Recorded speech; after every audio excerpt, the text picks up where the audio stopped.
the life of a homeless person doesn't change or hasn't changed. They haven't lost their jobs. Generally, what happens is those that are most vulnerable are those that are forgotten about. When we are in times of crisis, we've seen so many people that have lost their jobs. We've seen so many people that are losing their homes. We're seeing, a new level of people that are presenting to us.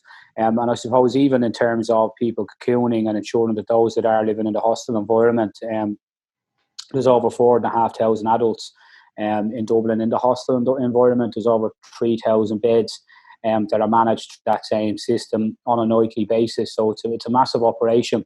We're having big issues at the moment on the ground in regard to ensuring that those individuals that are in the hostel system are able to socially isolate or physically isolate, and that doesn't seem to be happening because there's a major problem in terms of the levels of people and the levels of individuals that would be put into the hostel system, with some people or some hostels having 50, 60, 70 people per hostel and 4 and 5 people to a room.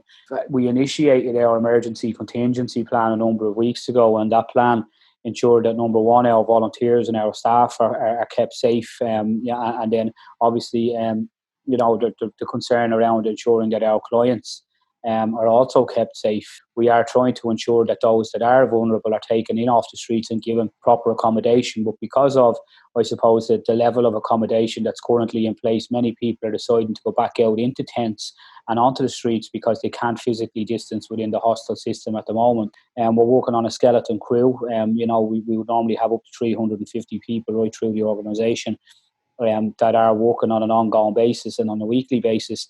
That's being cut into a quarter. And what we've seen is a major increase in the demand on service and the level of service. The power of social media is absolutely massive. For a voluntary organisation like ours that doesn't receive any government funding, we've managed to do an unbelievable job in terms of the reaction. And we're supported through all of those people that are at home and that are supporting us on social media and encouraging the people and our volunteers that are out there on a daily basis. I'm putting their families in danger as well by having to go to work on a daily basis to ensure that those that are vulnerable are taken care of. So, anybody that thinks that they can't do something from home, they can.